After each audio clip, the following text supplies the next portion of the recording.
And welcome to Unwarranted Music Opinions, the show in which three music nerds pummel music into each other's brains until our opinions are gestated and then come flowing forth out of our mouth holes. I'm June Lindbergh here with Brian Courtney.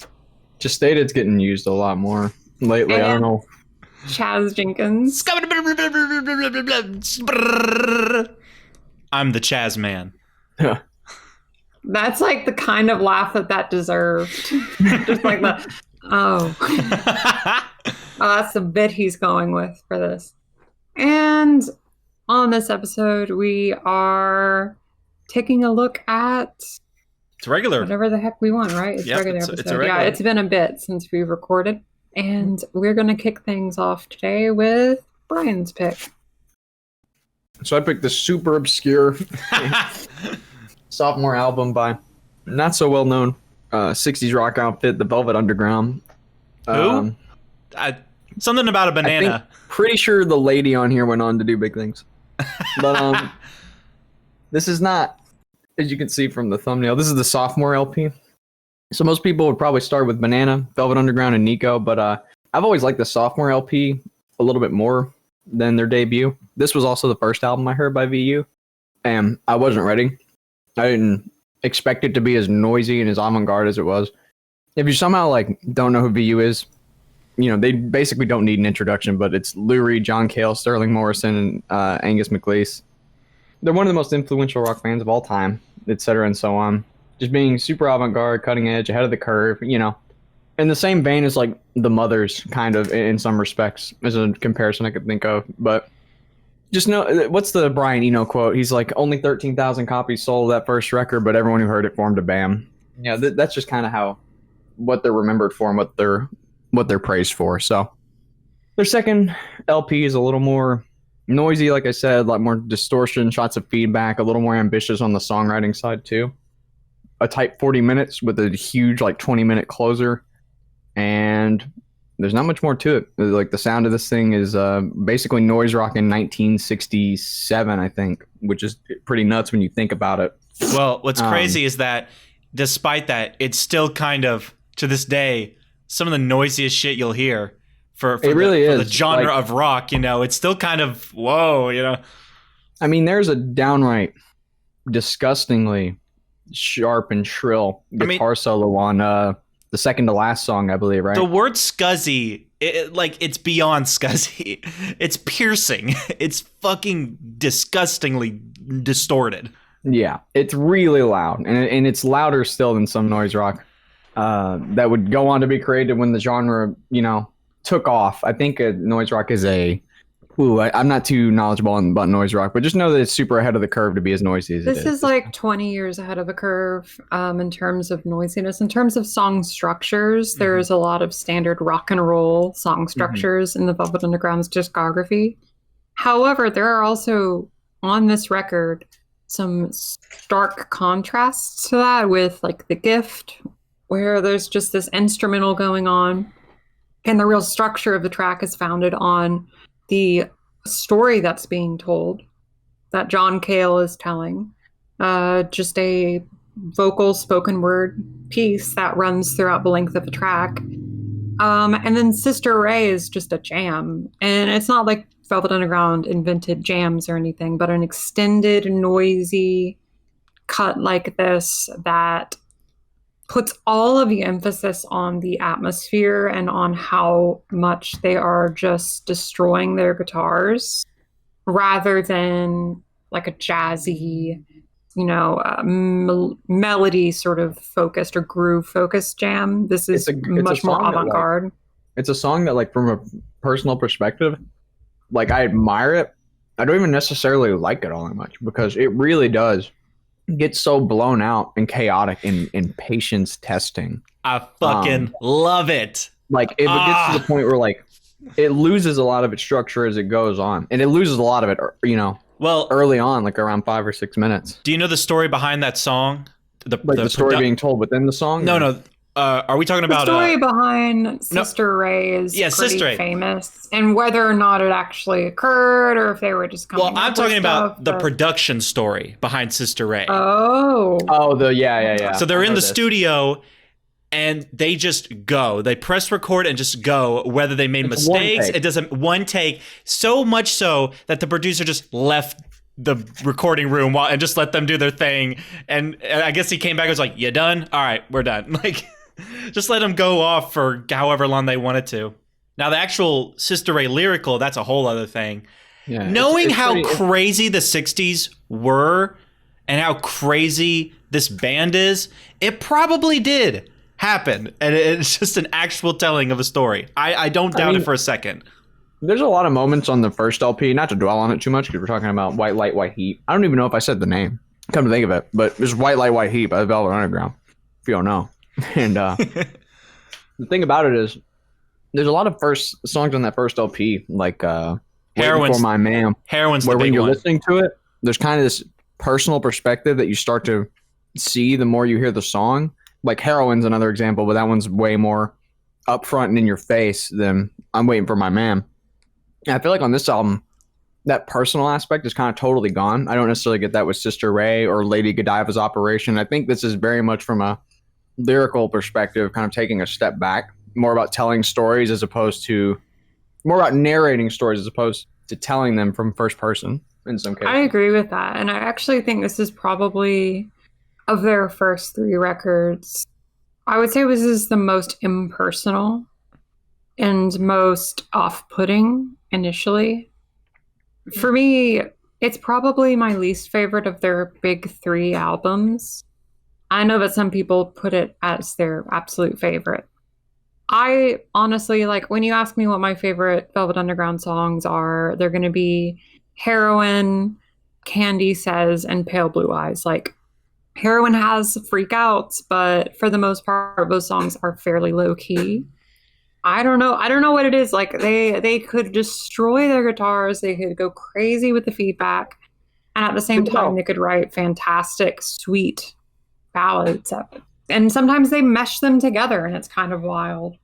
There's no, like, Sunday Morning, on this one. There's no cute little lovable track. What is it? Here She Comes is, like, the closest thing we get.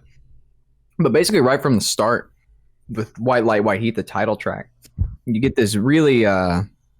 like the backing vocals here kind of remind me of the ones on Femme Fatale, but they're much scarier, more frantic, right? Like they're really up in your face with the like white heat in the background. Not to mention the tons of like odd choices that are made on lots of songs, like with the channel panning on The Gift, like you were saying, June, or on Lady Godiva's Operation, where Reed just comes in while Kale is talking and he'll say like, breathing, and like it's like clipping. I fucking laughed out loud the first time that happened.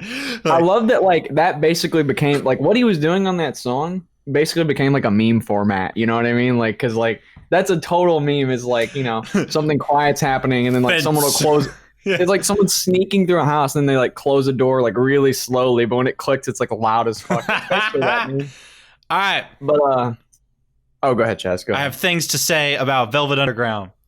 Never heard a Velvet Underground album before. I know that's crazy because they're one of the most well-known. There's not a bad one to start. The only one tell you it's a bad place to start. I've seen that album cover. I know the legend. I know the mythos. Velvet Underground and Nico. It's one of the most recognizable album covers of all time. Never heard a damn record. The first Lou Reed thing I ever listened to was fucking Metal Machine. No, it was Metal Machine music. To quote Brian Courtney, we've yet to sing Lou Reed's praises. So it's about time we do that because we've dogged on that man too many times. Dude, I love that, like, you're like, this is my first Lou Reed. And people are like, that's offensive. I'm like, Lou, Metallica. Like, the show is just has a cursed lineage. Like, yeah. So I didn't know what to expect. Looking at the genre tags, experimental rock, noise rock, proto-punk, garage rock, spoken word, psychedelic rock. It could be anything. I mean, this is late 60s. It's supposed to be super ahead of its time. It has Lou Reed attached to it, so God knows what the fuck we're about to get into. What I love most about this is that it's the best things about Lou Reed contained.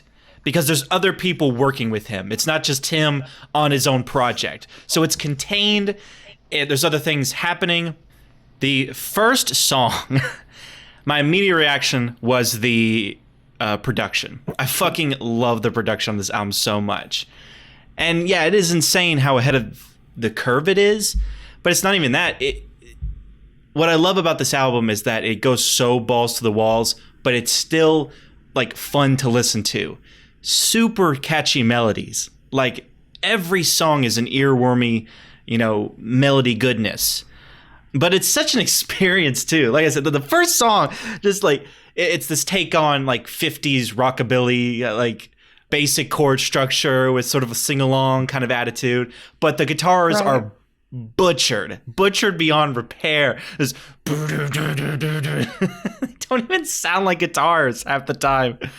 They're kind of punky too. They're super punk. Well, that's where Proto-Punk comes from. The idea of like what was punk before punk became a thing. Yeah, leagues ahead of its time, but just super enjoyable. I love that Lou is contained, thank God, because there's little sprinklings of what he would go on to do throughout this. There is, but I think it should definitely be mentioned that a big part of the wacky, noisy ridiculousness comes from John Cale. And that further on, as the bands went forward, Lou Reed was more interested in doing poppier singer-songwriter type of stuff, which he would actually make a career off of doing, starting in the 70s. And so the noise should definitely also be attributed to John Cale, especially every time that electric viola comes in. That's John Cale making that ungodly noise, and it's fantastic. And it's one of my favorite things about the band. Well, the thing I've noticed most is that a lot of it is mostly him. I feel like he's the big brains behind the operation of the Velvet Underground mythos. He is, but John Cale cannot be discounted. No. That's what I'm saying. John Cale is the seems to be the big brain behind the Velvet Underground operation. It's pretty much equal parts. Like I don't know. The more I looked into like the lyrical content and the production content, it's mostly John Cale behind it. Most of it. I feel like Lou Reed doesn't really. The Gift is literally a short story that Lou Reed wrote. You know what I mean? Like it's one that he wrote back in college. Like I think it's. And that makes so much sense because that is such a Lou Reed thing, that song. I would reckon, my best guess, I know it's well documented, but I've not read into it too much. But John Cale leaves after this project. He's not on the next two video projects. So to my knowledge. So, and those next two projects of theirs are basically their last two. Like the lineup had totally changed by their fifth album. Whatever comes after Loaded, it's basically a different band, right? So, but the thing is, this is just a great album. It's not even that, like, the production's awesome. The lyrics are awesome. The performances are funny as hell and fantastic. Love the just mind-numbing vocal performances on songs like The Gift or Lady Godiva's Operation is awesome as well. As we mentioned, the fucking, like, Lou Reed just coming in randomly with the melody. Hilarious.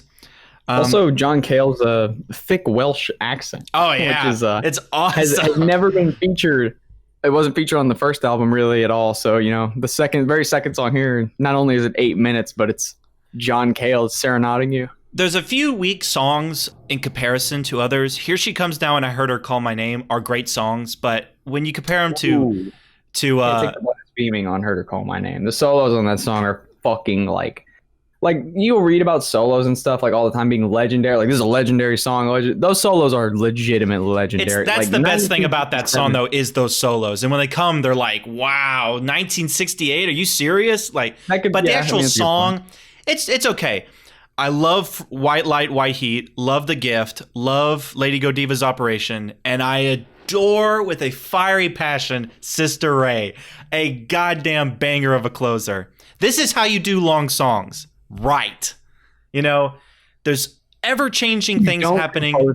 There's things constantly changing. If you're paying attention, the core melody is awesome so that when it's repeated a bunch of times, it never gets old. Love the lyrical content. It's slutty. It's scuzzy. It's depraved. It's horny. It's fucking ridiculous. And it's fucking overdosed. That's how I would describe this whole album, is just overdosed. This was such a surprise. I think this is the biggest surprise of this lineup, was how much I really ended up enjoying this experience. Because I really was assuming the worst just because of how hit or miss my Lou Reed experiences have been. But for my first Velvet Underground album, I was pleasantly surprised and enjoyed pretty much every song. Just some are a little weaker. I think it's safe to say that, you know, as far as Lou Reed goes, I mean, we didn't do it right. Like, we didn't go the right way. This is not the path. No, we did. This is like an RPG where instead of starting with the first basic main quest, you go in the opposite direction and find the hardest quests first. Like, that is what we did. Wishing you could respec. Like, we did not spec into Lou Reed correctly. June, we are not ready. June, this is like Fallout New Vegas, where instead of starting in the first town you start in, you go in the opposite direction towards New Vegas first, where like all the death claws are. That's what we did. We did not go south towards Prim. No, we didn't. Out of Good Springs. We tried to take the highway up north and ran into some cazadors. Yeah, those fucking hornet things. Yeah, and we just metal machine music, Lulu, and just got stabbed and poisoned, and we just fucked. But eventually though, we did kind of make, like, this is still a fucky record, but it's kind of like the West, like, it's as scuzzy and as strange and as downtrodden as like the western ruins of Vegas, with all of the drug addicts and wild shit happening. It's not quite as bad as the Cazadors. Yeah. And the Death Claws. Yeah, production, fantastic. Lyrics, fantastic. The performance is fantastic. It's a classic record for a reason, but I think it's just great. Like, the melodies, like Sister Ray, when the organ comes in, and it's just like bum bum bum bum, like, just adds some like highlights the melody. It's fucking awesome, dude. And I love that it's just where Lou Reed's like sucking on the ding dong. Yeah, I thought you would like that part. Yeah, sucking on a ding dong. Sucking on my ding dong. Yeah, he told me I can't hit it sideways. Yeah, lyrics, White Lie, White Heat, obviously heroin. Like, obviously. I mean, yeah. So, like, as far as lyrics go, it is kind of like the normal Velvet Underground wheelhouse to an extent. I mean, on this side, I don't recall any lobotomy songs. The sexual content album is like also super ahead of its time. I mean, they get pretty raunchy on here for the 60s. It's funny how many comparisons there are to Zappa, I feel like, with VU, which I didn't expect. But they're totally different, because Zappa, while brilliant, always had a comedic edge to him and his ridiculousness. Velvet Underground, it's like art house. You got Zappa. Zappa's like if the guy who went to high school with you had the same sense of humor he had when he was 14 for his entire life, but also got smarter too. Like, yeah. Well, Velvet Underground he kept learning things, but he was like, you know what? I think doo-doo's funny. I do. But Velvet Underground is clearly like also as ridiculous, but way more art house with it. Like, it's definitely more serious in tone. Yes. I mean, not that Zappa couldn't be, but like, I think they're both they're both avant-garde in their own way. It's just funny because they're around the same time. The time Zappa got serious. When Zappa got serious, it was more with his songwriting. When Zappa got serious, as far as lyrical content, and there's definitely some satire of religion, satire of the entire hippie movement. Oh yeah.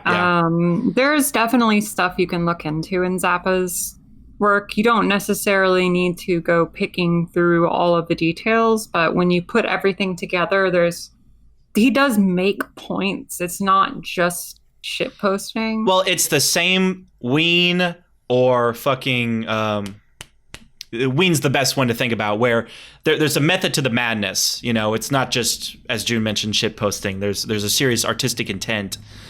But I love this thing. There's not really much more to say because it's such a well-praised record and band. I mean, God, like, it would be pointless for us to ever talk about Velvet Underground and Nico, because what could we say that has not been said about that goddamn... What can we say about this record that hasn't... It's really just trying to see how this album...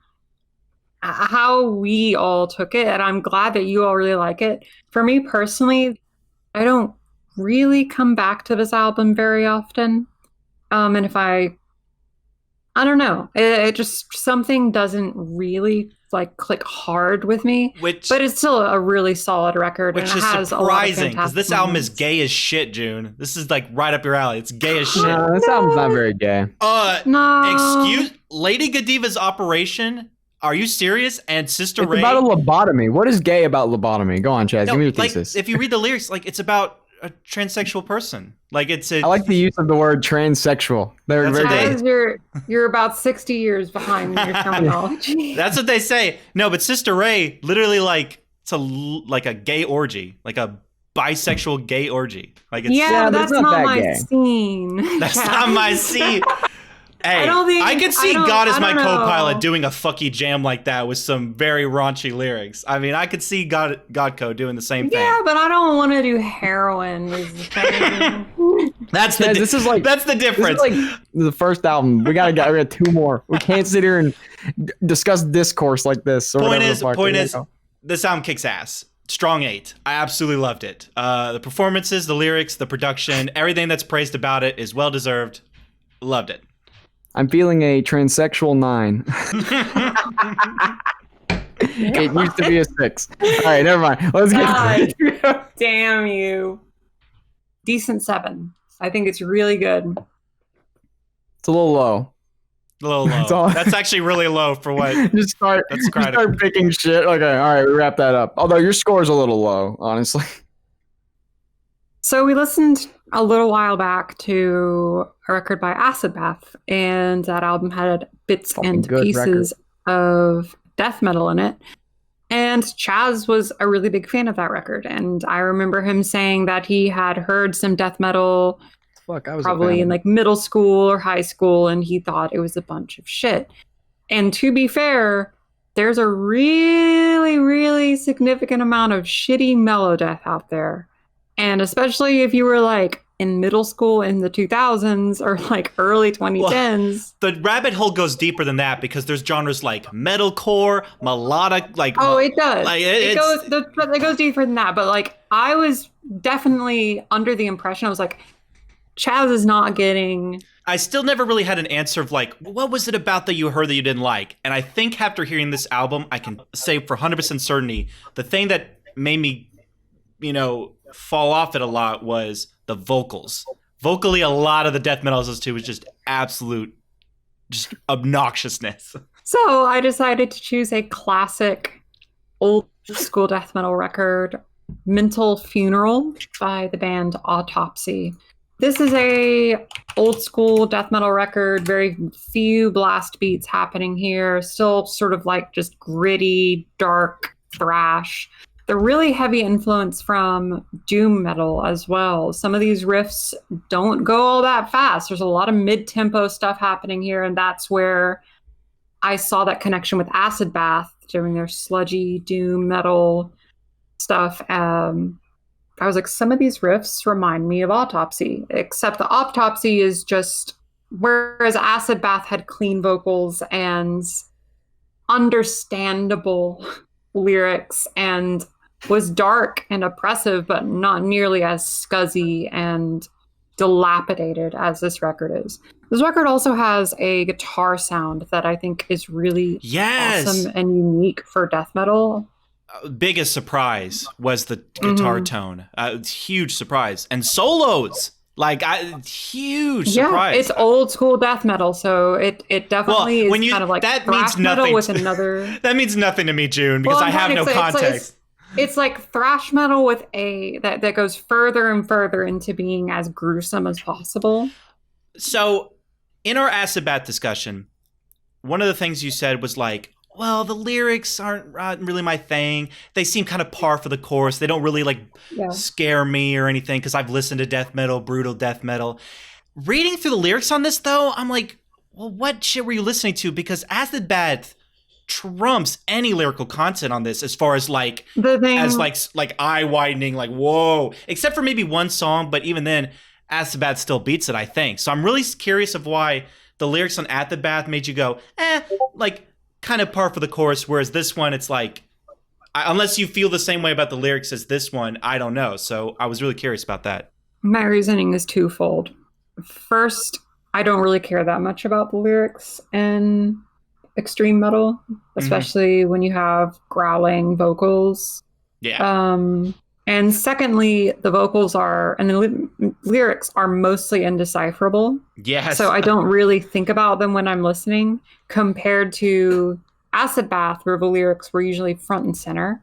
and clean vocally, so much easier to hear and notice, and were clearly meant to be a larger part of the listening experience. For me, when I listen to Mental Funeral, it's all about the instrumentals and the grooves and the just honestly fantastic riffs going on. I am not like really huge into riffs as an entry point into music, but I think once I started listening to music through speakers more, metal opened up for me because it just feels so much more physical. And I actually enjoy metal in a really similar way to how I enjoyed jazz. They're both very physical. They're both very moving, and something's always happening with an instrument here. They're very emotional too. The bass is doing something. They're very cathartic and emotional too. So solid death metal. This is probably as far as core, like basic death metal with no subgenres attached. You know, no atmospheric or sludge or crossover. None of that shit. Death metal. This is awesome. Solid death metal. The best thing about it is the songwriting.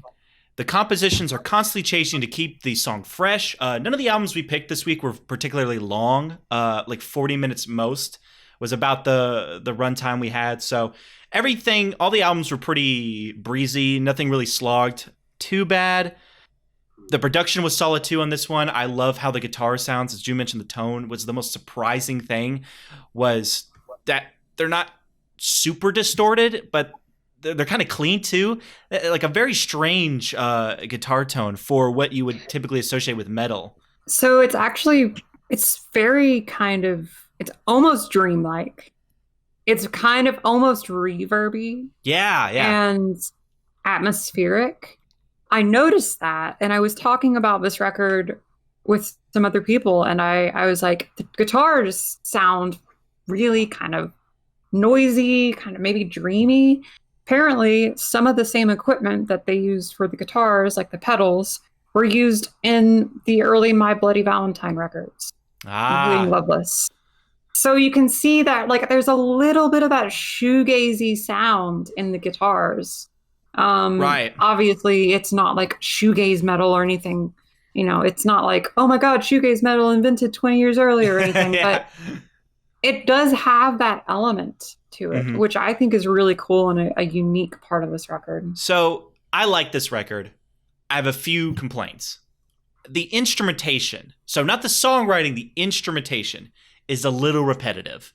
I find that through the runtime, like what keeps it fresh is the songwriting. There's always a different riff or a drum fill or a different like bass lick that comes in that kind of changes it up and gives us a different melody or so. But the instrumentation, guitars, bass, drums, gurgling, like that's it. What I love so much about Acid Bath is there were some acoustic ballads strategically placed throughout the record for its lengthy runtime to kind of keep it fresh. I would have loved something like that here, because we get a little bit of that in the closer with that really cool, I think it's acoustic guitar riff playing out the song. Would have loved some of that in strategic places as well, because I found myself kind of nodding off when it's just like, oh, there's nothing really here, kind of keeping it fresh. And I think that the songs blend a little too much. I found that if I wasn't paying attention to when a song ends, I would be like 3 songs in before I realized that the song actually changed. And the only time you kind of notice that is that some songs fade in rather than just cut to the next one. Would have, like I said, something to keep it just engaging would have helped with that, I think. I think that's a fair criticism. Lyrically solid. I love metal when it comes to lyrics because you could just get so imaginative with it, even as gruesome as it gets. Like we talked about in our Acid Bath discussion, the fun is like watching a horror movie. You know, how gory can we get, or how creative with the deaths can we get? It's the same thing with this, you know. And even talking about black metal a little bit, the thing I love most about was the lyrics, because this fucking album cover is magnificent. It looks like a D&D creature that you could fight. Like I want to take that image and then put stats, like a stat plot next to it. I really liked most of the lyrics on here. Really gruesome and interesting imagery are like thought through when listening to them. and there's like maybe one or two songs that are like reach that level of like eye widening, like, wow, I can't believe they said that. It never really does get to that level though. I think it's pretty tame for what it is, honestly. So the vocals, I have such mixed feelings on the fucking vocals. They're ridiculous as shit. It sounds like Muscle Man from Regular Show, just gargling mouthwash for the entire fucking runtime. It's and the crossovers there, just fucking. I don't like how incomprehensible it is, and reading through the lyrics, it's kind of. I thought Genius was lying to me when reading through the lyrics, because how the fuck did this man say half the lyrics that are transcribed? There's no goddamn way. It's called liner notes, baby. Yeah, for real. It just felt like a parody of itself, but it's the real thing. You know, I don't care much for the inconsistent or incomprehensible just mouth, because when people make fun of metal like this, what do? Rah, rah, rah, rah, rah. Like, and that's exactly what he's fucking doing. Because they're a bunch of dorks. I don't really mind. Like, it took me, to be fair, that was a huge barrier of entry for me for a long time. And I didn't really start getting into metal with, like, extreme metal with really like growled vocals until I started getting into more extreme forms of punk music, where the vocals are almost indecipherable. And through that, getting into like grindcore, power violent, all these like super extreme metal adjacent punk genres. Eventually, when I went back to death metal after however many years, like I tried some stuff like this in like high school, and I couldn't do it. I just had to set it aside and be like, I'll have to wait 7 or 8 years and then I'll maybe get this. That's basically what happened. Like, I had a little bit of a death metal kick last summer. It doesn't ruin the record. It's just not for me. But the music here is what really lands this. I mean, it's just great metal. Ever-changing riffs to keep things fresh. I just wish there was some more instrumentation utilized, like maybe an organ or an acoustic guitar or something to kind of change it up here then. Not to keep comparing it to Acid Bath, but I mean, let's think about vocally. How many times did, I think his name was Dax, like melodic singing, gargle, like he had some gargling, some kind of new metal style of like vocals or just like screaming. I mean, that was a lot of variety. I mean, I don't think we gave that record enough credit for how varied it really was, despite its lengthy runtime. Here, I don't know. And maybe it's apples and oranges. It's not fair to ask for something that's not really meant to be in the genre. But if you were just ask me in a vacuum, like what could make this record better, I think those things would have made it a better experience. Because as it stands, it's just solid death metal, but nothing really about it's blowing my mind or anything. You know, I think because lyrics are fun, the music is great, but that's about it. Because I'm not too big on the vocals. Brian, what do you think? It's cool. I think there's some interesting passages in the songwriting, like the changes the songs undergo. It flows pretty seamlessly, so it's kind of more of an album for me, less of a picking out songs I like. The lyrics are like novelty level, you know, violence, right? Like that's the point. Like they're supposed to be really gross and like really nasty and vile, and they're pretty gross. Like they're pretty nasty, I think, which I liked, you know, looking through some of them, because you don't look at it and go, what terrible people. You're just like, damn, that's fucking gross, dude. Like, you know, that's kind of what the value they had to me. It was like, how gross can you get? And it gets pretty gross, I think. You know, the old necrophilia, a little bit of shitting and bleeding, that kind of thing. So anyway, good old shitting and bleeding. Yep. It's cool. I don't know. I thought it was cool. I think I mean, I don't know anything about death metal, so, you know, it's one of my favorite death metal records I've heard. Probably the only one of 5, maybe, you know. But I guess the closest comparison I have for this, right, would be like some of the metal we've listened to on the show. And I mean, I just tend to like the intensity and the atmosphere black metal creates more than this. And I do think that the blues and like the bold fusions on that Acid Bath record, which sticks out to me more and more the further we get from it, made for a much more enticing, exciting, and varied listen. Plus the lyrics on that blow this out of the water in terms of intensity, I think. I still think that record just had some crazy shit in it. you talk about barriers to death metal. For me, it's always been the drums. I don't like these like flat, tinny drums a lot of the time, but on this record, kind of trying to take that preconceived notion out of my head. The drums on this record, though, I think the drums on this record sound so good. Like they're not buried in the mix at all, though. They're so like physical, and like the drums and the bass, the way that everything is mixed is fantastic. I think one of the best things about this record is the production. I think the mixing and the way the drums and the bass sound are so clear. Like nothing is lost in the mix on this thing. Mm-hmm. It's not like it's clean.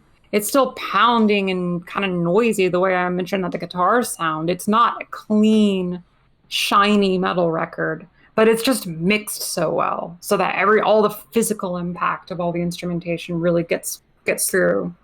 What do you think about that, Chaz? Do you concur? I absolutely concur. I think what surprised me the most was how like I could hear the bass, and man, does it add so much to the drumming and guitar riffs. It is the best thing about it. Songwriting and the production. It makes for such a great experience. And the lyrics too, because while I think there's some weak things about it, it doesn't fall flat on its face. I feel like it does stick the landing for a good experience. With all my complaints though, I think I'm gonna have to go with a decent 7. I liked it. I liked the record, and it is probably the best death metal I've heard. So, but I think we could do better. I'm like I said, I have some more metal picks that I want to bring to the show. Obviously, we'll talk about Acid Bath again. Let's keep this train going at some point for sure. Like, because there's so many subgenres of metal that I want to touch on, and I think as far as death metal goes, I think we can do better. So I'm very excited for what this will bring in the future. I indeed concur. I think I agree pretty much wholeheartedly. I'm going to give this record a decent 8. I think it's pretty fantastic. So the album I picked is the very underground avant-garde jazz, vocal jazz, post-bop album from John Larkin, self-titled. Who is John Larkin, you ask? Well, he's the fucking Scatman John. That's who. You know, Scatman's World, calling out from Scatland. That's him. Actually, an amazing jazz musician, if you didn't know. And this was the only jazz album he came out with before he started doing all the Euro, house dance shit. I could go into detail about like John Larkin's history, but there's already videos out there. Tom the Shadows did a great one. Basically, he was a jazz musician through and through, an amazing fucking piano player, as we'll get into the discussion. This is a legitimate, like, real jazz album. It's not like a joke or a facade. I mean, this is the real deal shit. It's what I would like to dub a surface meme. Where on the surface, you're like, what the fuck is this? And then following any actual indulgence is, oh fuck, this is like a legit jazz. Oh, this is a jazz record, like from 71 or something. Then he went onto the Eurodance scene in the 90s with the big hits of like, I'm the Scat Man, blah, blah, blah, all that. He's famous over there as well. Like we've all heard it. He passed away, unfortunately, in the 90s. Rest in peace, because I really do dig his music, and I think he was gone way too soon. But he didn't have like a low career. I mean, he was not big in the States, except for that song. And I mean, that song's transcended time and space at this point. But he was huge in Japan. Scatman John has sold more than Queen in Japan, I believe. Right? One of the biggest Japanese artists. I knew about this record for a while. Shout out to Todd in the Shadows, because he's the one that helped me discover it. Waiting to break it out. Yeah. I've been waiting for the right moment. I've been really waiting for this discussion because the initial reaction of knowing who's behind this and that it's actually fucking great. So let's talk about it. Yeah, recorded from 1984 to 1985, released in 1986. Oh, I thought it was... for some reason I thought it was 70-something. Fuck. So, June and Brian, what'd you think of John Larkin, a.k.a. Scatman John's self-titled debut? I don't want to rain on your parade, but it's cool. I thought it was cool. This is definitely Chazcore. I mean, it's for sure Chazcore, right? Like, it definitely was like, okay, so going in, Chaz will pick things like this sometimes where it's like, all right, here we fucking go. When you look at it, you go to listen, you're like, all right, here we fucking go with this. And it's kind of gone both ways. And I've given you a lot of shit for it, for sure. And warranted. I mean, you've really done some things to me. But on the other hand, sometimes it comes through and it's like, hey, wait a minute. you know, this is how you find gems, right? Like there's one, it's basically 1 in 10, although your odds are a little bit better, I think. Your batting average is a little bit higher. Thank you. And so this thing kind of has that quality where, you know, I'm like, look, Chaz is picking this. It's kind of like if you were digging and like you had heard a shit ton of jazz and you were looking for something kind of off the beaten path. And it's good, but a lot of its appeal at first was definitely like being blown away. That was like, whoa, wait a minute. This is this is just actually like a really good jazz record from the 80s. Like this is just a good jazz record. There's no two ways about it. But, you know, as it kind of went on, I thought like the best qualities about the album, which is one, like Scatman's like incredible, like one of a kind vocal performance is limited, is so limited on this record. He's not really around a lot. Like I feel like when I was listening to it, it's when he's there, like those are the most memorable tracks. Wait, Brian, maybe you don't know this. He's also playing the piano. The piano's him. No, I'm well aware. I'm saying vocally. Right. Like when he's only really. So you're talking about vocally. Yeah, he's not on the like record as scatting. Much. Yeah. You know what I mean? Like the act of scatting. He's really only present on like 2 or 3 of the tracks here, and there's like 6 tracks. Yeah. I feel like this is something that Chaz, like this is like an argument Chaz would make, but I feel very strongly about this. So now I know what the position is. Like when he's like with the Bob Dylan record, he's like, it just needs some change up, and I'm over here fucking furious. But now I get it, because like, you know, the tracks that don't have him like scatting or doing his vocal thing over it are just like kind of cool jazz tracks. Like they don't floor me or anything. I just think they're cool while I'm listening to them. Now, to be fair, I'm not like the biggest jazz fan ever, and I am still a wee lad when it comes to like experience and just knowing things about jazz. Like I'm trying to break through here. I'm at least trying to learn the history of it and everything. But just all that removed, just listening to this, my enjoyment is like, I feel about this like similarly to how I feel about Autopsy. Like this is cool. Like there are definitely some moments on it that make it stand out to me more than Autopsy, where I would probably take this record over it, but they're basically neck and neck in my enjoyment. And the reason I'm talking first is because I don't really have a lot to say. Like, I just think the instrumentation is really good for the majority of it. Love the arrangements for the most part. But the best parts of it are when he's like the first track where he's like just really out there, like Beefheart levels of vocal captivation. And then he just doesn't really make himself known on like half the record. And I was just super disappointed by that and never got over it, honestly. So it's a cool jazz record at the end of the day. I think it's got unique qualities for sure that make it stand out. I just don't think the full potential was realized, and it's such a shame. I don't know. I felt some level of disappointment that greatly diminished my enjoyment of this album. So. Well, obviously I disagree with you wholeheartedly, and June, I'll let you get your spiel in.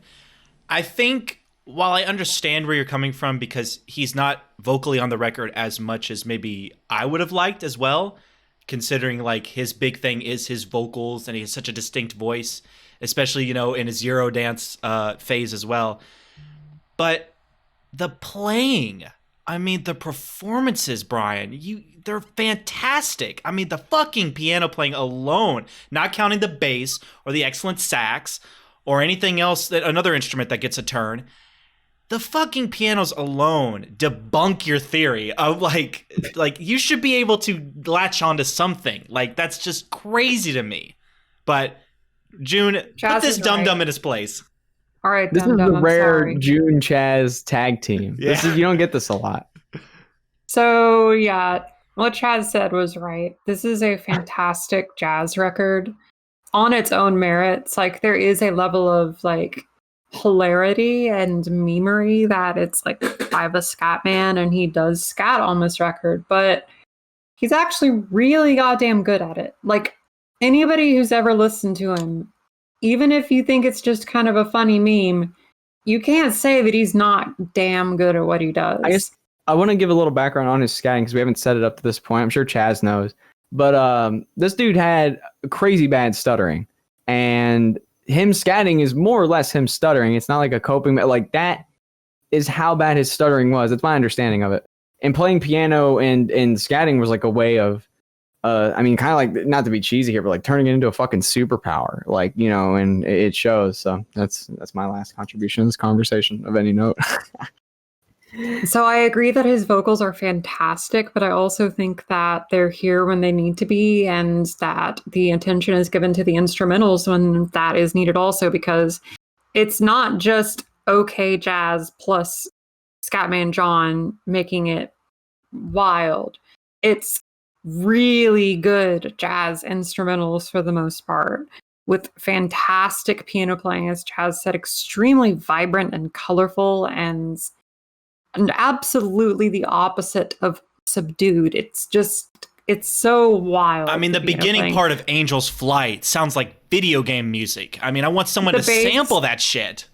The bass is fantastic. The drumming is fantastic. Everybody here in the lineup is fantastic musician, and this album is so volatile. Like it's just a burst of energy. The fucking compositions, and this could all be improvised or written. I don't know, because it's a very unknown record, so there's not a lot of like history written behind it. And most people know about Scatman John is the Eurodance era. Not many people know about this record. It has its own little like fan base. I love that every instrument gets a time to shine. I love that no instrument is like the piano is the main stage throughout the album. I mean, that's like the main instrument. But a bass solo, hell, even a drum solo, like every instrument gets to show, hey, I'm just as good as that fucking piano playing. And I love that. Like, that's my favorite thing about jazz, is seeing all these instruments just come in and just kick some ass. And I mean, we have that in spades. On every track, some instrument gets a time to shine. It really shows that there's a lot of thought into the composition and playing. It's not just, just one note in that regard. It's always fresh. It's always vibrant. It's always keeping your attention through. And it slows down with the vocal performance on John Coltrane, which does have the piano and instruments come back in near the second half of that track. But in the beginning, that's just his vocals. I mean, it really is a testament to just that alone proves that this isn't just a gag or a pastiche, if you will, of jazz. No, it's the real fucking deal. That word is too big for this show, young man. Yeah, I mean, this is genuinely one of the best jazz records, like, post the 70s that I've heard, not just of the 80s, but, like, would I say it's better than, like, Sonny Sharrock's Ask the Ages? No. Like, obviously, it's not, like, the greatest jazz record of all time or anything. And then there are some moments where the slower songs just go on a bit too long, in my opinion. But it's still a damn good record that people, like jazz fans, should just listen to this record. It doesn't matter if you're a fan of Scatman John already. I think that jazz fans will be able to appreciate the unique nature of this record, because how many other records are there that are like this? And I know like how many post-bop records with a crazy, frantic Scatman are there? And the thing is, talking about the Velvet Underground discussion, as crazy as like the sound of that album is, the melodies are strong and fun to listen to. Same thing here. I mean, this has the genre tag of avant-garde jazz. You think, oh, it's going to get wild. And it does from time to time, but the core melody and playing is beautiful. I mean, like, it's just, I love that these songs go on for 7, 9, 5 minutes at least. And just, you get lost in the sound. I love the melodies that are crafted here. And the performances as well, just elevated. I mean, it's just a great experience. And at 37 minutes, it's a fucking breeze. I mean, the runtime isn't felt at all. Tight listen for sure. Yeah. It was easy despite my complaints. It just makes me wish that love the Eurodance stuff. I mean, that's a genre we need to talk more about, is Eurodance, because there's some good shit there. The 80s did some wild shit to everyone. Like Bob Dylan was doing weird 80s shit. Like no one really knows what happened in the 80s except David Byrne, but he's strange, so he can't really like communicate it clearly. It was a weird time. I just wish he did one more jazz album before he did the Eurodance stuff. Just one more, it would have been great. But do what makes you money, buddy. He got that. He earned a little pretty penny. It wasn't even that like he was sad about being the Scatman John. He loved that shit. I mean, his musical journey was great. It wasn't like a bad thing, but it's also strange. It's one of the weirder ones we've talked about. Yeah, but because I would love to do a sequels on him, but the thing is, if we do, it's going to be one of the Eurodance stuff. Which the thing about Eurodance, it's kind of like glam metal, is that there's some good stuff out there, but man, it can get bad real quick, and it can get Alt bad. rock's the same fucking way, dude. There's some music genres that are just that way. Yeah. As it stands, I'm glad you guys really enjoyed it. I'm sorry. I wish you got it more, Brian, because I think it's hard to deny how great. I wish you liked it more. Like, I wish your understanding wasn't so poor. This is a strong 8. Great playing, great performances, great utilization of instrumentation. Scatman is brilliant on it. His scatting is fucking awesome. It's just one of the many jazz albums we will talk about in the near future. So I'm glad it went over very well. Like a decent 7. I beat you. Decent to strong 8. Yeah. Oh shit. That's pretty big for June. Next time is a sequels episode. I'm gonna go with Janet Jackson, Velvet Rope. I think we should circle back around to Janet real quick. I've been wanting to talk about this album anyway. I did a good thing. I listened to another one of her things, Control, for the show. But let's go. I wanted to start with Velvet Rope, but now we're gonna skip to it, and we'll do more records of hers. But this one's like pretty acclaimed, so I want to talk about it. Yeah. Okay. I'm going to bring us back to Bad Religion. So. Fuck, dude! Finally. So we didn't do the first album for the show, their debut, but June and Brian and I have heard it in our own time in preparation for a very infamous discussion of their second album, Into the Unknown. And there was a desire to talk about them again. Love Bad Religion, always fun to talk about. So what better way to start than do the album right after Into the Unknown with Suffer, some melodic hardcore and skate punk at a clock-in time of 26 minutes. Mwah! Couldn't have asked for better serving. I am going to bring it back to a band that I really, really like a lot. And if you all don't like this album very much, I'll be really sad. It's Team Dresch with their second and final record, Captain My Captain. Mm-hmm. This has been Unwarranted Music Opinions. I'm June. I've been here with Brian. Hey. And Chaz. Or bye, whatever. Bye. And we'll see you all next time.